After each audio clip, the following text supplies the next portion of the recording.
Kung bawat bagong isinilang na tao ay may pangarap, may gutom at may pangangailangang kailangang tugunan, hanggang saan kaya kakayanin ng mundo ang mga pangarap na ito? Hindi natin naririnig ang pagsigaw nito araw-araw.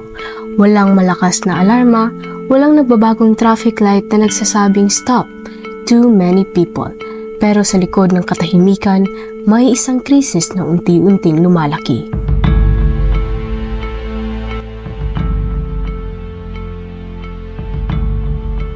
Una, isipin ninyo ang mundo ay may limitadong resources. Tubig, pagkain, lupa, lahat yan may hangganan.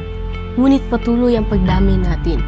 Ayon sa global data, bawat taon mahigit 70 million ang nadadagdag sa populasyon ng mundo, para itong buong Pilipinas na dumadagdag kada taon.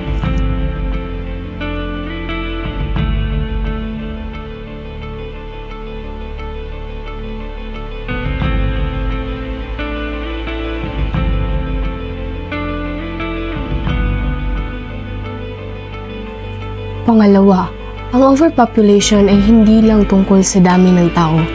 Ito'y tungkol sa kalidad ng kanilang buhay. Kulang na eskwelahan, kulang na ospital, kulang na trabaho. Kapag masyadong marami ang nangangailangan at napakaliit ng mapagkukunan, sino ang unang maghihirap? Ang mahihirap, ang mga bata, ang mga walang boses.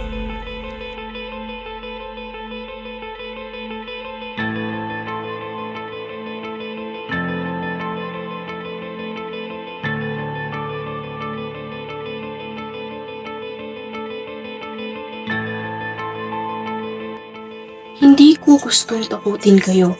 Gusto ko lamang ipaalala, ang populasyon ay hindi lang bilang, ito ay hinaharap. At ang hinaharap ay hindi inaabangan, ginagawa ito.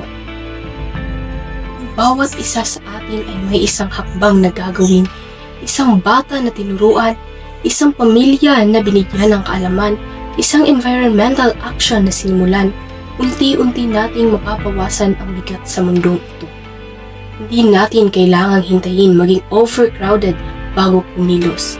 Simulan natin ngayon para sa planeta, para sa mga susunod pang henerasyon, para sa atin.